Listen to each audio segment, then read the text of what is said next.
Hello, America. Bruce Bongard here, virtual presidential candidate under the Prolution Party.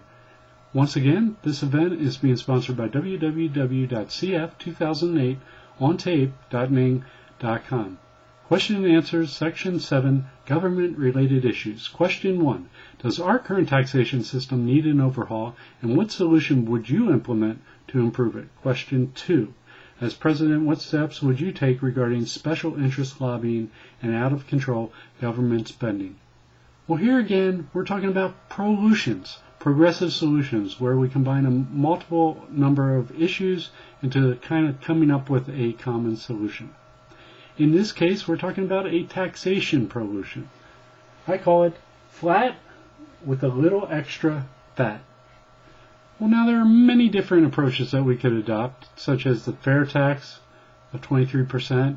We could go with some initiatives for a flat tax. We could go with our current taxation system the way it currently is. There are a variety of different approaches. Well, here's what I think the best approach is: to combine both a flat tax approach along with a federal consumption tax, similar to a state tax and state sales tax approach. Very similar. Here's what we would do. First off, we would start off and we would abolish our current U.S. taxation system. It's very complicated and cumbersome. Lots of paperwork, accountability on that. Let's get rid of all that. Let's simplify it. Here's what else wouldn't happen. We wouldn't be abolishing the IRS. The IRS would definitely still continue in a capacity for lesser paperwork approach, auditing, as well as making sure the programs where funding is being directed is going properly to those particular programs.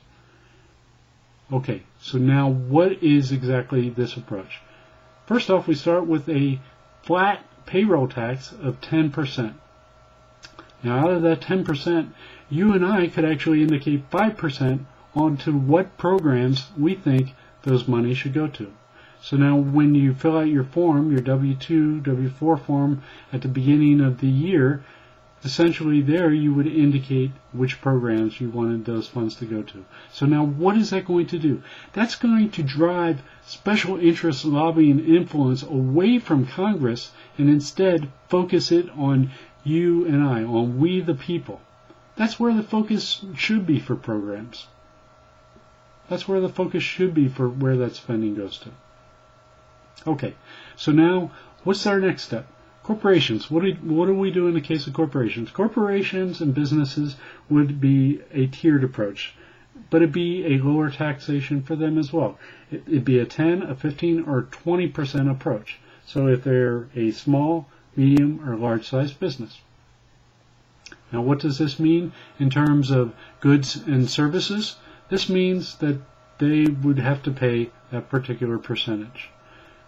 Step 3 is the real interesting part. We get into the federal consumption tax of 10%.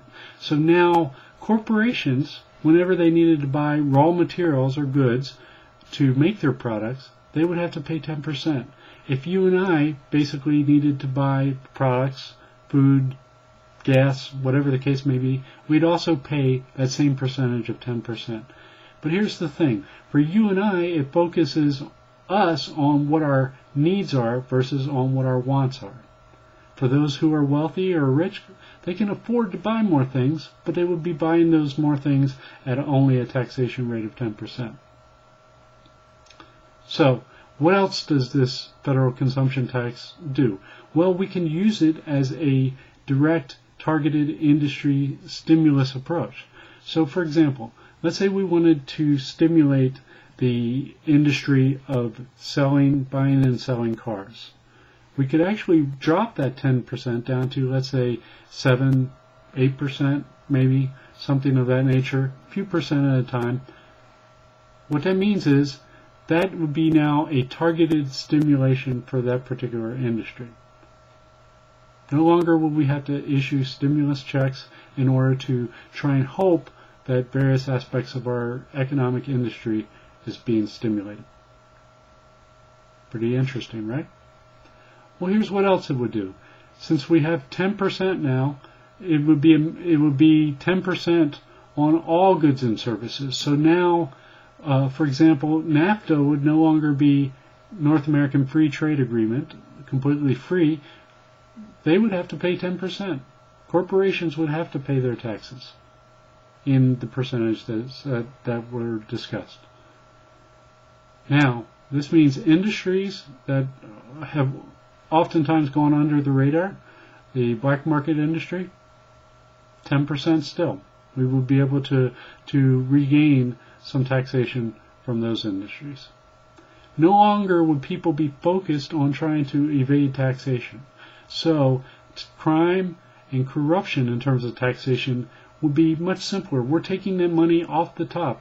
We're taking it directly off the top of your payroll. We're taking it directly off the top of at the point that you purchase a goods or service.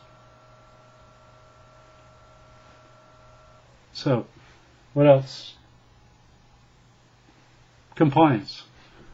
As I mentioned, IRS would basically be in charge of making sure that the forms were filled out properly, programs were allocated, and between you, the employer, and the IRS, there would be a checks and balances there, that sort of approach.